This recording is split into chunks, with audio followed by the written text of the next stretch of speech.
Subscribe करें और bell दबाएं ताकि कोई खबर रह न जाए।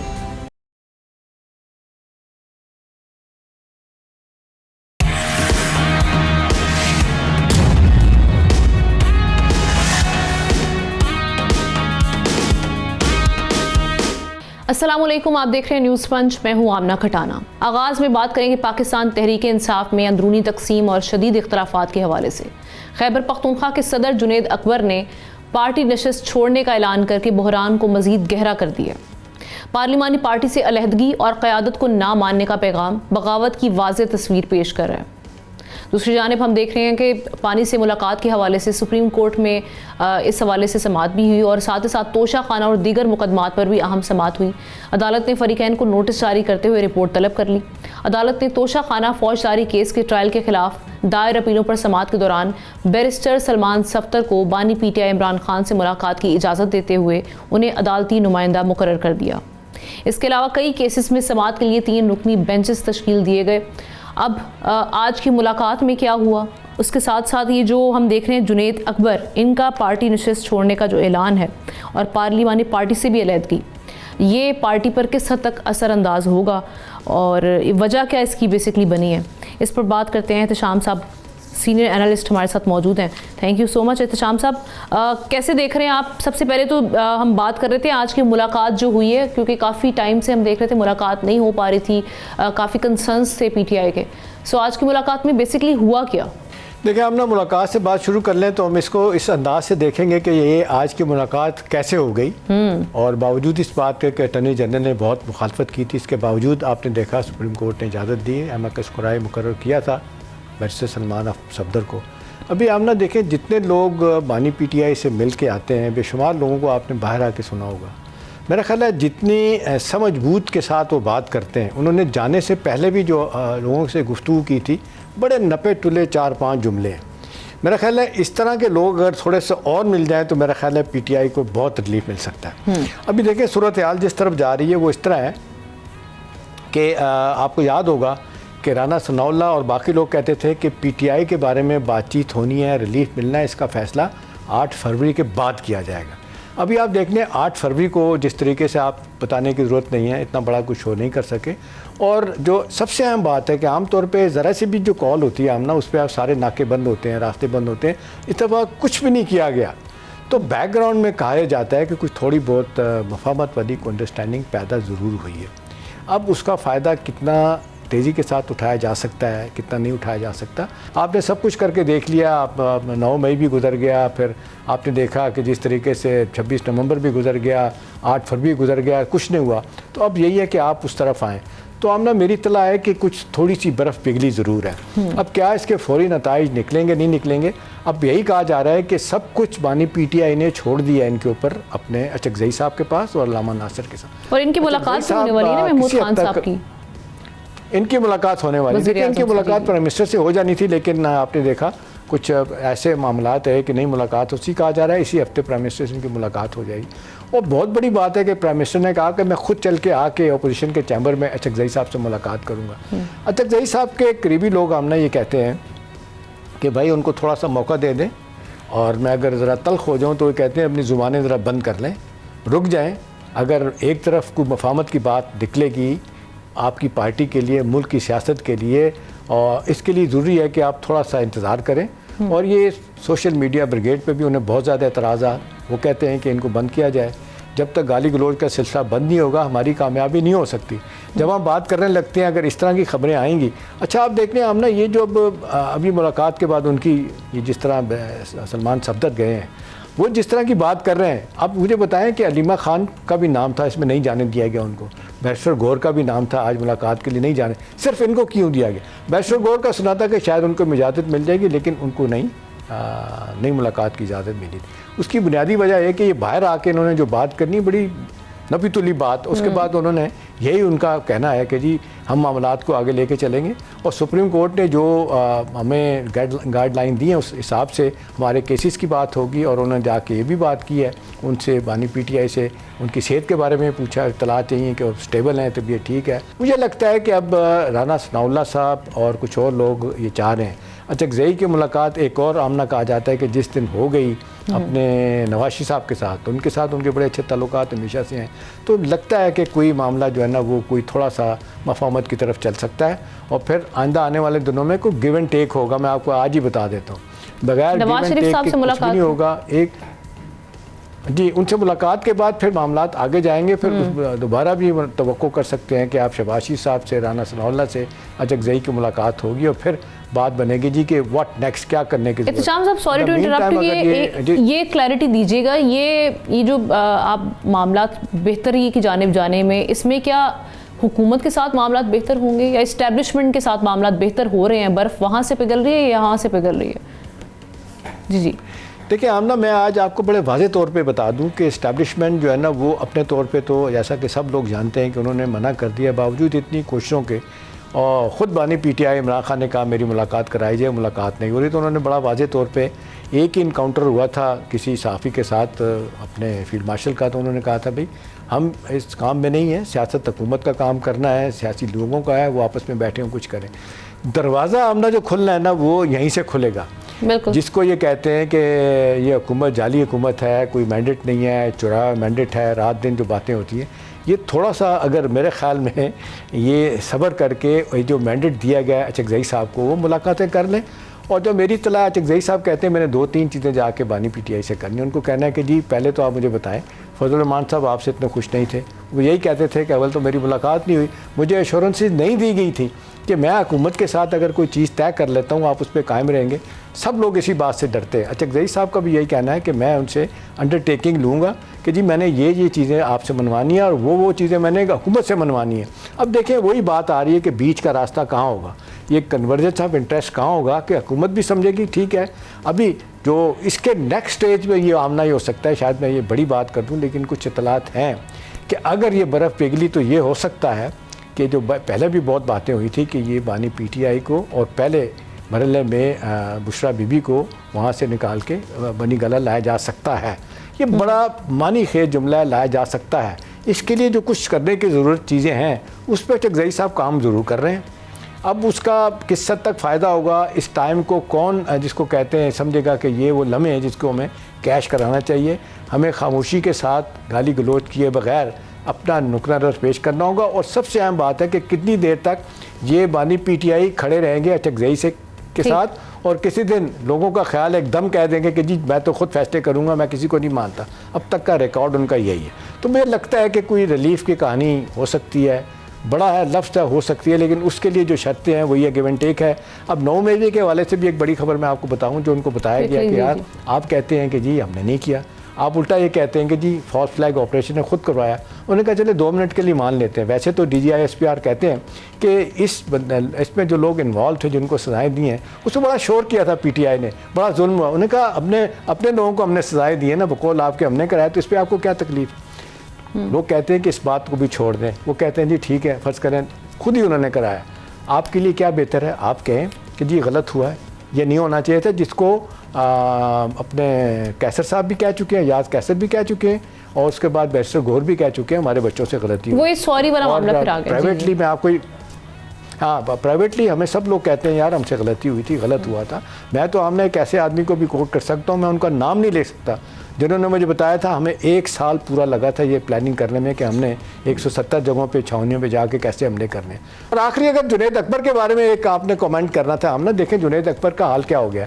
वो ये कहते हैं कि जी लफ्ज़ यूज़ उन्होंने किया, उन्होंने कहा कि ये जो सारे अफलातून हैं जिनको इजाज़त देते हैं, अपना कैसर साहब बात करते हैं, गौहर बात करते हैं, और इस तरीके से अली मोहम्मद ख़ान बात करते हैं, मुझे क्यों नहीं बात करने की दी जाती असम्बली में।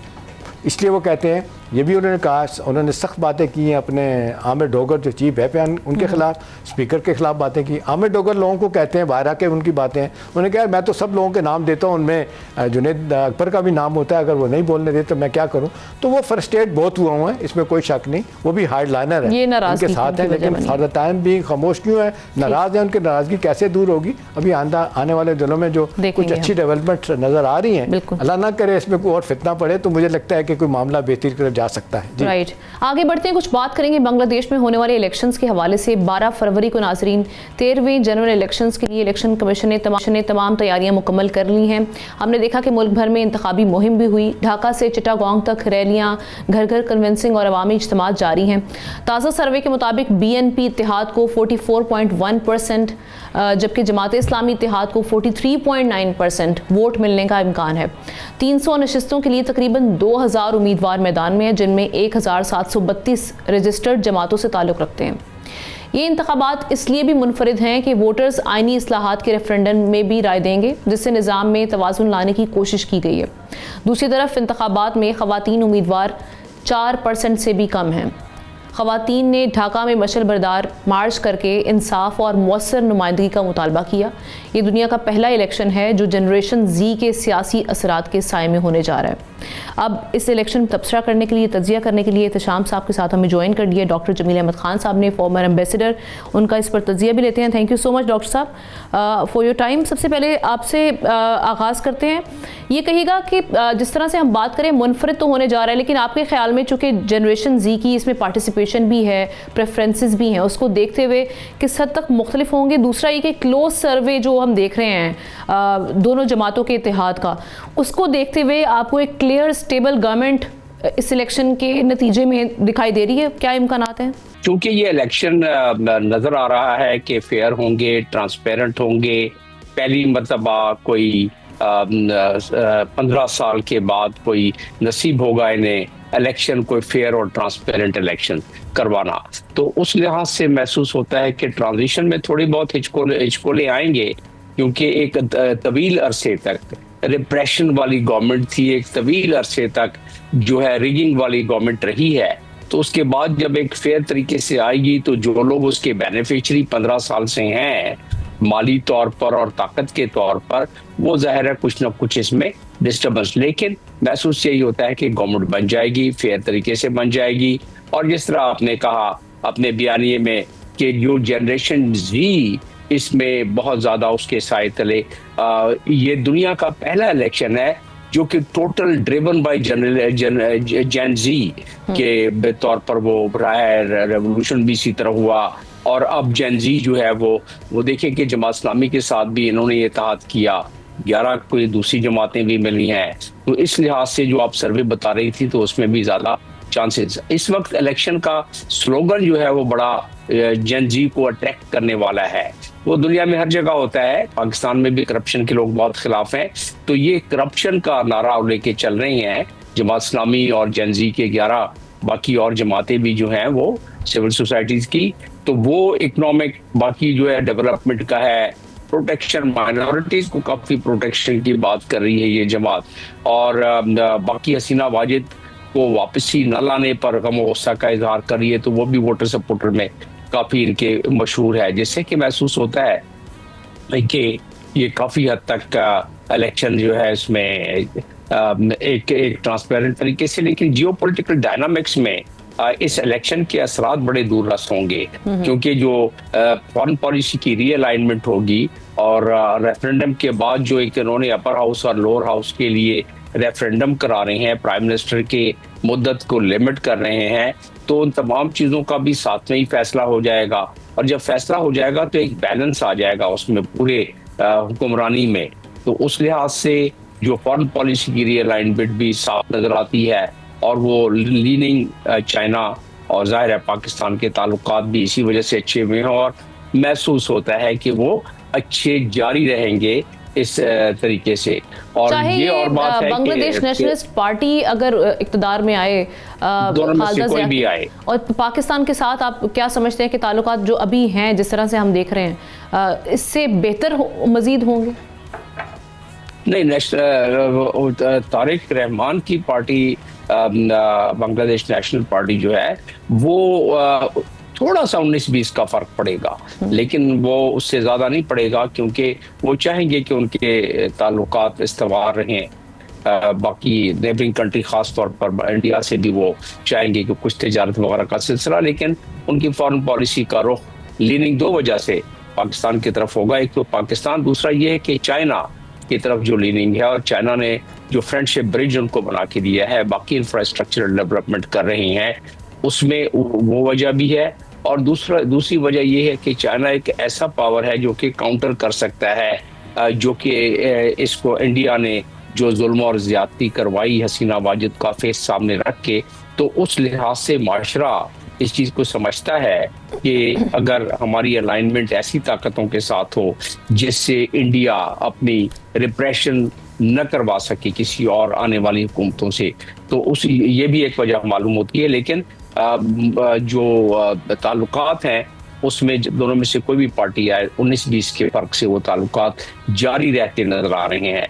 और सेंटीमेंट्स क्योंकि बहुत ज्यादा इस इलेक्शन में दोनों साइडों से जो एंटी इंडियन सेंटीमेंट्स उसको ही ज्यादा प्रचार किया जा रहा है, और ये इससे अंदाजा होता है कि ये सेंटीमेंट्स जो है खास तौर पर जो जब सेंटेंस हुआ हसीना वाजिद को, उसके बाद उन्होंने मांगा कस्टडी नहीं दिया, तो आप देखें कि इंडिया की तरफ से एक बारिश हो गई, भरमार हो गई प्रोपेगेंडा की मुख्तलिफ नौइयत की, और वो सारे के सारे जनरेट हो रहे हैं एक्स पर।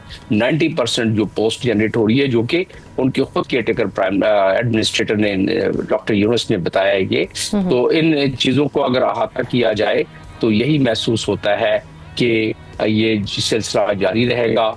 और उसमें एक पानी का भी मसला है वहाँ, जो एक पद्मा रिवर जिसको जंजिस भी कहते हैं, उसका कंट्रोल बांग्लादेश के बजाय वो भारत उसको कंट्रोल कर रहा है, जिसकी वजह से पानी की उनको ड्रॉट भी आ गई है, 5 साली और फूड वगैरह का। तो ये भी एक इलेक्शन के कैंपेन का एक हिस्सा है जो कि इंडिया के, तो इसकी वजह से महसूस होता है जो भी गवर्नमेंट आएगी, क्योंकि फेयर और ट्रांसपेरेंट तरीके से आएगी, तो उसकी लीनिंग यही होगी। और उससे एक वजह इस चीज को, एक दलील को, एक वजह ये भी सपोर्ट करती है कि जब पहले हसीना वाजिद के दौर में एक नेटवर्क बनाया हुआ था इंडियन इंटेलिजेंस एजेंसीज ने, उनके कहने के बगैर उनके अपने सेक्रेटरीज भी पोस्ट नहीं हो सकते थे कलीदी डिपार्टमेंट के। तो अब क्योंकि वो सब अपना लपेट के बिस्तरा वापस चले गए हैं, इसलिए अब वो जो एक अंडर करंट रहता था उसकी भी चांसेस बहुत कम है।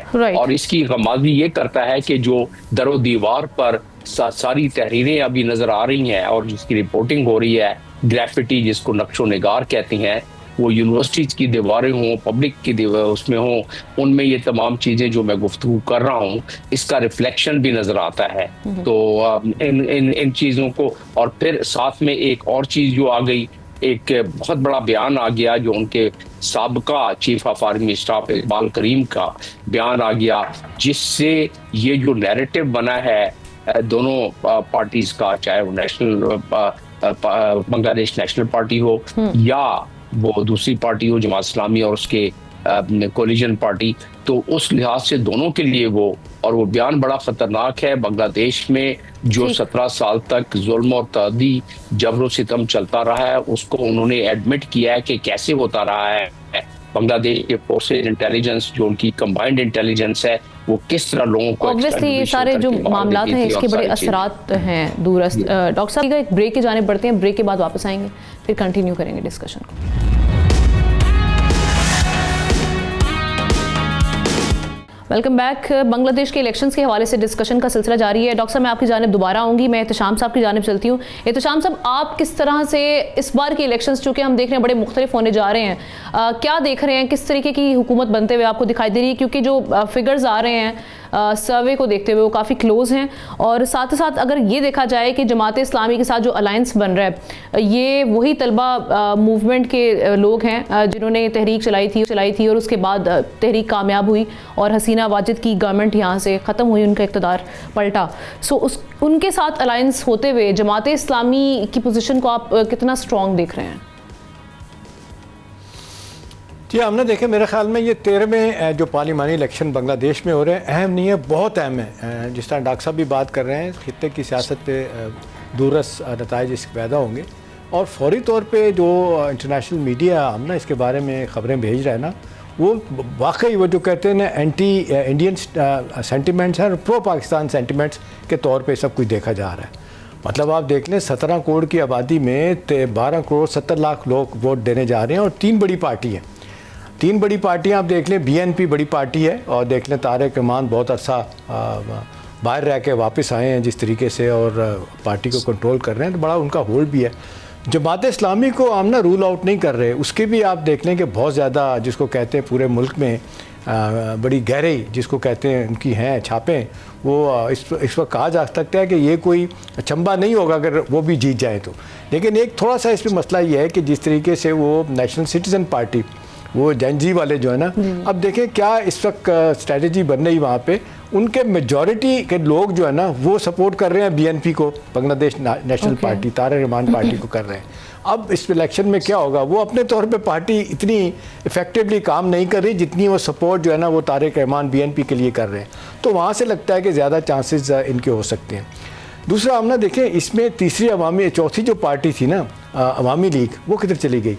देखें आप, उसको कोई नज़र नहीं आ रही, इतनी बड़ी पार्टी थी। अब वजह ये बताई जाती है कि उनकी क़यादत के 60% लोग या तो इंडिया चले गए या किसी और मुल्क में चले गए, लिहाजा जो भी छोटे मोटे लोग उनके उम्मीदवार हैं वो अपने तौर पे पार्टी का इलेक्शन लड़ रहे हैं। अब अहम बात इस वक्त यह है कि देखें ये इस वक्त इलेक्शन होना और 2-3 दिन की डेवलपमेंट जो पाकिस्तान में बांग्लादेश के क्रिकेट के हवाले से हुई हैं, उससे जो खबरें आ रही हैं वो मैं अभी सुनना था, हमारे रिपोर्टर एजाज सैयद भी वहाँ पे गए हुए हैं, उन्होंने कहा बिल्कुल माहौल ही बदल गया है। जितनी मोहब्बत पाकिस्तान के साथ इस वक्त हो रही है, वो कहते हैं कि वैसे भी आप देख लें सियासत को देखा जाए तो तहरीक पाकिस्तान में देखें सबसे ज़्यादा इनका हिस्सा था और बहुत ज़्यादा जिसको कहते हैं समझ रखने वाले सियासी सूझबूझ वाले लोग हैं।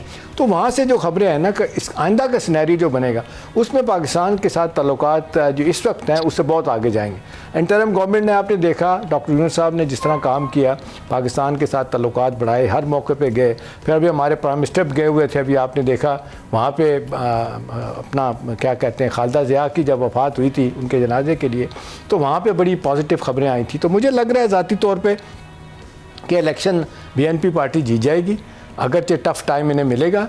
और बाद में क्या होगा उस हवाले से देखा जाए तो अब यही है कि बाकी जगहों पे तो क़यादत का फुकतान नज़र आ रहा है, यहाँ पे है कि थोड़ी सी सिनर्जी डेवलप हो गई है नेशनल सिटीज़न पार्टी की और बीएनपी की, लिहाजा ये मिल के काम चलाएंगे आगे।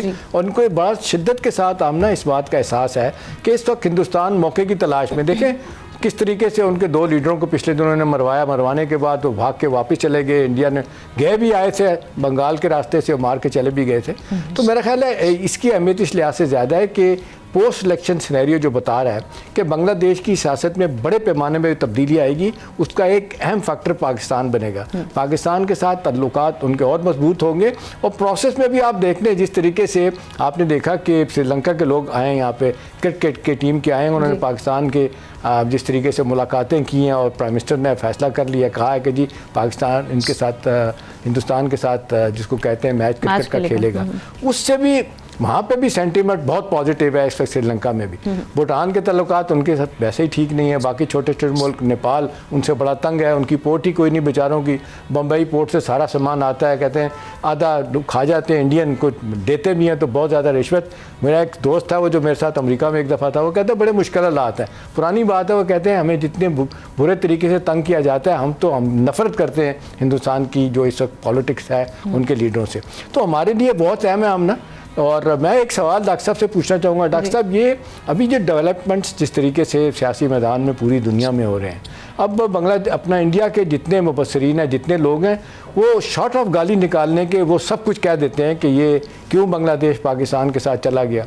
कहीं पे बहुत कम है जो समझदार लोग हैं जो कहते हैं कि हिंदुस्तान की अपनी गलतियों की वजह से ऐसा हुआ है। तो आपको क्या लगता है कि पाकिस्तान हिंदुस्तान की इन गलतियों से कितना कैश करा सकता है और हमारे ताल्लुकात कितने हर फील्ड में ज़्यादा बेहतर हो सकते हैं पोस्ट इलेक्शन सिनेरियो में?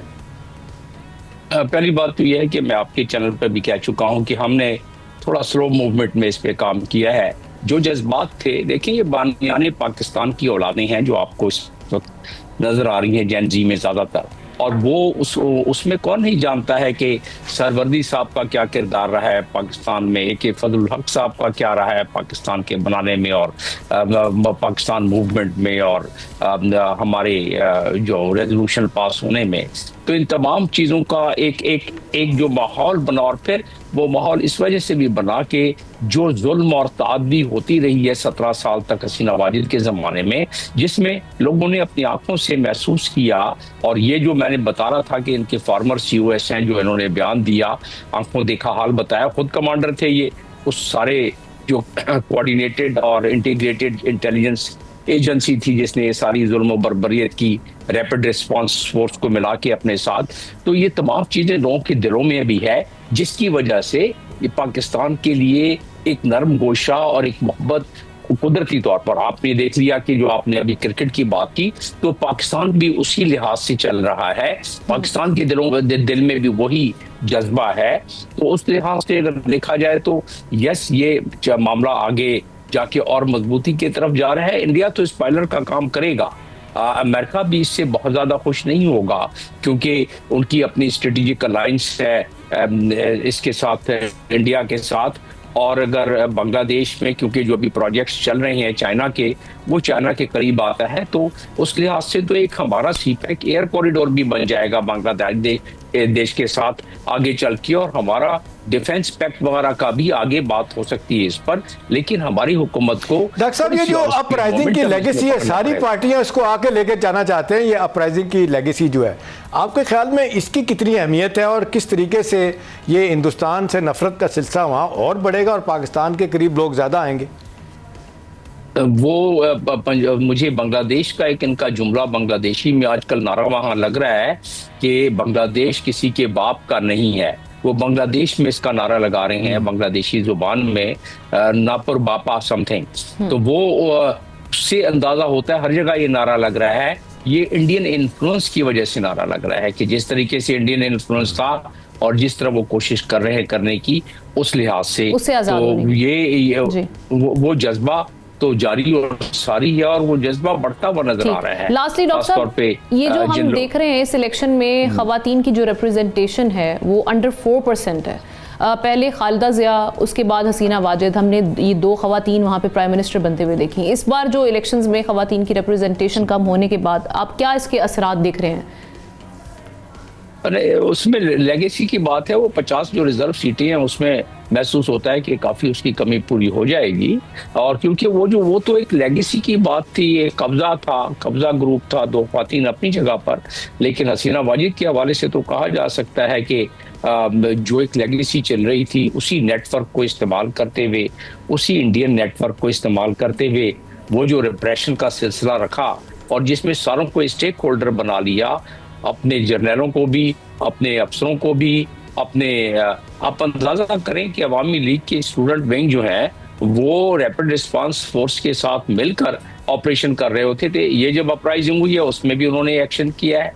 तो ये तमाम कदूरतें और ये तमाम ताज़ा जो है जहन में, और उसमें ख्वातीन का इस वक्त हिस्सा न लेना, वो तो उसकी जो भी वजह है। लेकिन ये 50 जो बाकी सीटें रिजर्व की हैं उसमें महसूस होता है कि वो कमी पूरी हो जाएगी मामले में। और क्योंकि जेनजी में इस वक्त वो जो एक मोमेंटम है और एक हरारत है, उस हरारत को देखते हुए ज़्यादातर सीटें इन्होंने टिकट अगर दे दिया है, या जो भी इसकी वजूहात हैं, उसको तो जस्टिफाई नहीं किया जा सकता। लेकिन ये कहना कि सिर्फ क्योंकि हसीना वाजिद थी खातून या खालिदा ज़िया थी खातून, उसकी वजह से कोई खातून कैंडिडेट्स इस किस्म की मजबूत, तो वो मैं समझता हूँ कि उसकी डायरेक्शन कोई और थी। वो एक लेगेसी का मामला था। ये पहली मर्तबा एक जनरल पब्लिक से लोग उठ के आ रहे हैं। Right, thank you so much doctor Jameel Ahmed Khan साहब, एहतशाम साहब, दोनों का करते हुए ब्रेक की जाने पड़ते हैं। ब्रेक के बाद वापस आएंगे, एनर्जी सेक्टर में इस वक्त क्या मामला चल रहे हैं उस पर डिस्कस करेंगे।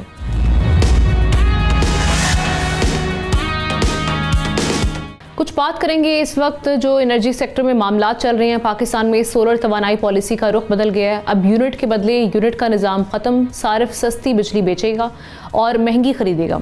वज़ीर तवानाई उवैस लगारी के मुताबिक नई सोलर पॉलिसी का इतलाक़ सिर्फ नए सार्फिन पर होगा। अदाद शुमार ये बताते हैं कि सोलर सलाहियत 6000 मेगावाट तक पहुँच चुकी है, मगर डिस्कोस को अरबों का नुकसान हुआ है। सिर्फ एक साल में 3.2 अरब यूनिट्स कम फरोख्त हुए और 101 अरब रुपए का खसारा सामने आया है। नेपरा के मुताबिक ये फैसला ग्रिड के अदम इस्तेहकाम और टैरिफ बिगाड़ को रोकने के लिए किया गया। उधर IPPs मुआहदों पर नजर सानी से 1.4 ट्रिलियन रुपए की मुमकिन बचत की बात भी हो रही है। और सेनेटर शेरी रहमान ने नेपरा की नई पॉलिसी को माहौलियाती अहदाफ के खिलाफ करार दिया। उनके मुताबिक पाकिस्तान खित्ते में सबसे महंगी बिजली ले रहा है, जबकि तनख्वाहदार तबका जो है वो इससे इस साल 315 अरब रुपए इजाफी टैक्स बर्दाश्त कर चुका है। सो अब ये जो डिसीजन किया गया है नेपरा की जानिब से, इसका क्या इम्पैक्ट आएगा, और साथ ही साथ जो बाकी मामलात हैं, रिपोर्ट भी जो आई है 1.4 ट्रिलियन रुपीज़ की बचत के हवाले से, इस रिपोर्ट में किस हद तक रियलिस्टिक टारगेट जो है वो सेट किया गया है, इस पर बात करने के लिए डॉक्टर खालिद वलीद साहब, एनर्जी एक्सपर्ट, हमें ज्वाइन कर चुके हैं। Thank you so much doctor साहब। डॉक्टर साहब, एक तो इस डिसीजन को आप किस तरह से देख रहे हैं, दूसरा ये कि टेक्निकली जो नेट मीटरिंग को हम नेट बिलिंग से स्विच कर रहे हैं, और साथ ही साथ ट्रांसफार्मर जो लेवल है उसको 80% तक उस पर हद लगाना, इससे जो ग्रिड स्टेबिलिटी है या जो प्रोटेक्शन इश्यूज हैं वो एड्रेस हो पाएंगे, आप समझते हैं? ये देखिए, मेरे हिसाब से ये एक कॉस्मेटिक सोल्यूशन की तरफ जाया जा रहा है, short lived short term solution की तरफ जाया जा रहा है। जो ग्रिड के अपने स्ट्रक्चरल मसाइल हैं उसको सॉल्व नहीं किया जा रहा। स्ट्रक्चरल मसाइल ये हैं कि आपकी ग्रिड की बिजली महंगी है, कैपेसिटी चार्जेस बहुत ज्यादा हैं, आपने बगैर प्लानिंग के पावर प्लांट्स लगाए हैं, आपने डिमांड को नहीं देखा। अगर मैं एक एग्जांपल दूं तो आपके जो हाइडल आईपीपीज हैं, आज से 3 साल पहले उनके कैपेसिटी चार्जेस कोई अराउंड 20 अरब रुपए के थे, अब वो बढ़ के कोई अराउंड 240 अरब रुपए के हो गए हैं। इसी तरह से आपके इंपोर्टेड कोल पावर प्लांट्स हैं वो अंडर यूटिलाइज्ड हैं, कैपेसिटी चार्जेस आप देते जा रहे हैं। लेकिन फिर भी हमारी जो प्लानिंग की फिलॉसफी है वो यही है कि हमने ग्रिड लेवल पे कैपेसिटी एक्सपेंशन करनी है। उसका जो बर्डन है वो सारे का सारा आपके आवाम पे आता है। बिजली महंगी होती है, जब बिजली महंगी होती है तो लोग अल्टरनेटिव्स की तरफ जाते हैं, क्योंकि आपके long term power purchase agreements हैं। जब लोग ग्रिड छोड़ते हैं या ग्रिड की डिमांड कम होती है तो सोलर की वजह से तो बिजली मजीद महंगी होना शुरू हो जाती है। तो ये एक डेथ स्पाइरल है जो कि पॉलिसी, एक लॉन्ग टर्म पॉलिसी के फुकदान की वजह से आया। इसको नेट मीटरिंग को इसका जिम्मेदार ठहराना एक बहुत ही मैं कहूँगा बड़ी शॉर्ट टर्म पॉलिसी है, बड़ा शॉर्ट टर्म बड़ा आसान सोल्यूशन है जो कि पावर डिवीजन ने ढूंढा है, जिसकी जितनी भी मजम्मत की जाए कम है, क्योंकि वो लोग अपना जो करने वाला काम है वो नहीं कर रहे और इल्जामात जो हैं वो नेट मीटर पे सोलर पे आयद कर रहे हैं। इसके काफी सारे बेनिफिट्स हो सकते थे, उसको रीच नहीं किया गया। डिस्ट्रीब्यूशन कंपनीज का जो गवर्नेंस मॉडल है उसको ठीक नहीं किया गया। जो पावर प्लांट्स अंडर यूटिलाइज्ड हैं उनको अर्ली रिटायर नहीं किया गया। लेकिन एक आसान सोल्यूशन जो इनको लग रहा था, लेकिन ये सोल्यूशन भी बड़ा शॉर्ट लिव्ड है। अल्टीमेट ऑब्जेक्टिव है पावर डिवीजन का कि हम ग्रिड की जो डिमांड है वो बढ़ा लेंगे, लेकिन होगा ये कि इस तरह के रेगुलेशंस के बाद लोग कंप्लीटली ग्रिड से ऑफ ग्रिड हो जाएंगे और वो बैटरीज इंस्टॉल कर लेंगे, क्योंकि ये साल जो है ये बैटरीज का साल होगा। बैटरी की प्राइस भी उसी पेस पे नीचे आ रही है जिस पे सोलर पैनल की आई थी। तो बजाय इसके कि ग्रिड की डिमांड बढ़े, ग्रिड की डिमांड मजीद कम हो जाएगी। तो जब तक आप स्ट्रक्चरल प्रॉब्लम्स को सॉल्व नहीं करते तब तक आप इस तरह के कॉस्मेटिक मेजर्स को यूज करते हुए आप जो है वो पावर सेक्टर के मसाइल को सॉल्व नहीं कर सकते।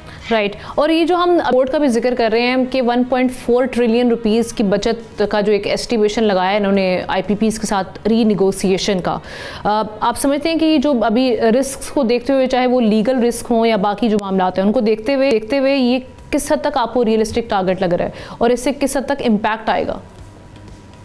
जी देखें, पाकिस्तान में पावर सेक्टर का मसला क्या है कि आपने इतनी ज्यादा कैपेसिटी लगा दी है कि वो अंडर यूटिलाइज्ड हैं, लेकिन आपने उनको टेक और पे की बुनियाद पे कॉन्ट्रैक्ट्स किए हुए हैं।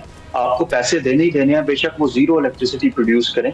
तो एक तरीका ये हो सकता है कि आप अपने आईपीपीज के साथ, खासतौर पे जो बड़े आईपीपीज हैं, इंपोर्टेड कोल के आईपीपीज हैं, उनको अर्ली रिटायर कर लें या उनको रीपर्पज कर लें। उनके साथ आप ऐसे निगोशिएट करें कि हम आपको बंद नहीं कर रहे, हम बिल्कुल आपके साथ डिप्लोमेटिक रिलेशनशिप रखना चाह रहे हैं, इकोनॉमिक रिलेशनशिप रखना चाह रहे हैं, लेकिन हम आपको सिर्फ रीपर्पज कर रहे हैं। खासतौर पे आपका जो साहिवाल कोल प्लांट है या आपका जो चाइना हब पावर प्लांट है, उसको अगर आप बैटरी फैसिलिटी में रीपर्पज कर लेते हैं तो वो ग्रिड के लिए भी फायदेमंद होगा। उसका अंडर यूटिलाइजेशन रेट की वजह से जो कैपेसिटी चार्जेस का खर्चा है वो भी कम हो सकेगा।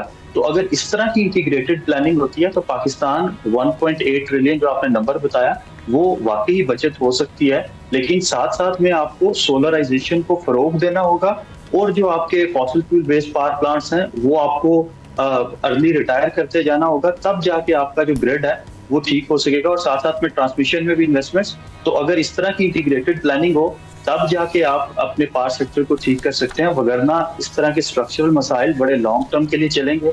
आज आपने एक प्रॉब्लम को सॉल्व किया है शॉर्ट टर्म तरीके से, इसके आगे 2, 3, 4 मसाइल और खड़े होंगे जो कि बैटरी रेवोल्यूशन की वजह से होंगे, तो इस चीज को थोड़ा सा स्ट्रक्चरली देखने की जरूरत है। अच्छा, लास्टली एक दफ़ा फिर हम सोलर की हवाले से बात करते हैं, जो अभी नए रेट्स इन्होंने सेट किए हैं और उसको देखते हुए और जो शॉर्टर हम देख रहे हैं कॉन्ट्रैक्ट्स टर्म्स हैं, ये किस हद तक जो इन्वेस्टर कॉन्फिडेंस है उस पर असरअंदाज होंगे? इसके अलावा बिजनेस मॉडल और पेबैक्स जो पीरियड है उस पर किस हद तक ये इम्पैक्ट क्रिएट करेंगे?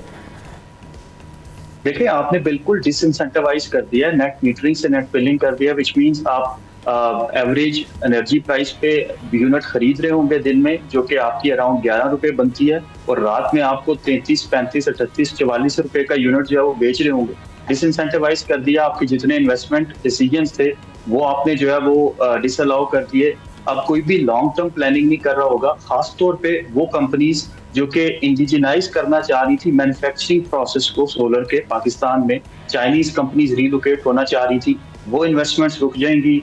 तो जो पाकिस्तान एक एनर्जी रेवोल्यूशन की तरफ बढ़ रहा था और साथ साथ में अपने इंडस्ट्रियल रेवोल्यूशन की तरफ बढ़ रहा था, उस चीज को रोक दिया गया है। एक और चीज देखने वाली है कि ये वाले पावर प्लांट्स, ये जितनी भी आपकी सोलर कैपेसिटी लगी है, ये कोई अराउंड 6000 प्लस मेगावाट्स है।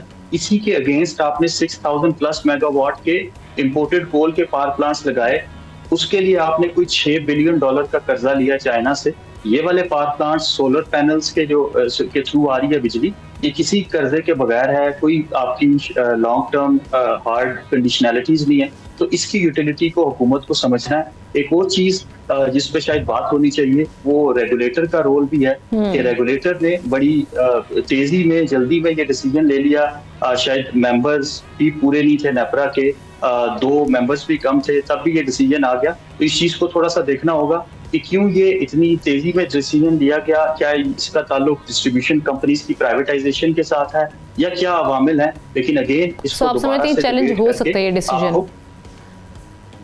जी बिल्कुल, इसको चैलेंज होना चाहिए, इसको एक लॉन्ग टर्म डिबेट होनी चाहिए, खास तौर पे नेशनल असेंबली या सेनेट में, कि किस तरह से ये जो कंज्यूमर्स के लिए एक इंसेंटिव था उसको खत्म कर दिया गया है, बजाय इसके कि आप स्ट्रक्चरल रिफॉर्म्स करते, अर्ली रिटायरमेंट डिबेट की तरफ जाते, डिस्ट्रीब्यूशन रिफॉर्म करते, उसकी बजाय आप जो है वो एक बड़ा कॉस्मेटिक सोल्यूशन जो है वो ले रहे। Right, thank you so much. Doctor Khalid Waleed साहब हमारे साथ मौजूद थे और इस पर बड़ा अच्छा उन्होंने एनालिसिस पेश किया। प्रोग्राम के आखिर में कुछ बात करेंगे, PSL में एक नई कहानी शुरू हुई है, मुल्तान सुल्तान्स की नीलामी और नाम की तब्दीली की कहानी। वलीटेक ने 245 करोड़ में फ्रेंचाइज खरीद कर इसका नाम रावलपिंडी रख दिया है, लेकिन दर हकीकत इस कहानी का आगाज़ उस वक्त हुआ जब अली तरीन ने अक्टूबर 2025 में पीसीबी का नोटिस फाड़ कर कैमरे के सामने रख दिया। कहा गया कि जब आप ताकतवर के खिलाफ फ्रंट फुट पर खेलेंगे तो बाउंसर भी आएंगे। इसी टकराव के बाद मुल्तान सुल्तान्स की दोबारा नीलामी नागुज़ीर हो गई। पीसीबी ने मुआहदे की खिलाफ वर्जी और PSL की शोहरत को नुकसान पहुंचाने की मुहिम चलाने पर मुल्तान सुल्तान्स को नोटिस जारी किया था। सार्फिन अब सवाल उठा रहे हैं कि अगर अली तरीन लड़ाई ना करते तो टीम आज शायद उनके पास होती। फ्रेंचाइज मुआहदा 31 दिसंबर को ख़त्म हुआ और पीसीबी ने फ़ीस 1.1 अरब से बढ़ाकर 1.375 अरब मांग ली। अली तरीन ने इस बढ़ती कीमत पर क्रीज छोड़ने का फैसला किया। दिलचस्प बात यह है कि आज़ाद वैल्यूएशन में टीम की कदर सिर्फ 85 करोड़ लगाई गई थी। इस बार नीलामी में वलीटेक आया और एक ज़ोरदार छक्का लगाकर फ्रेंचाइज अपने नाम कर ली।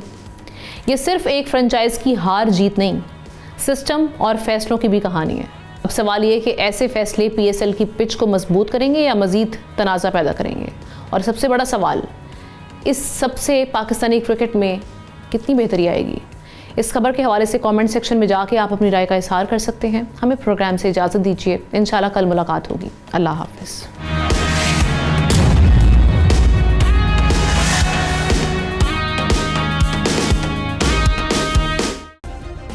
सब्सक्राइब करें और बेल दबाएं ताकि कोई खबर रह न जाए।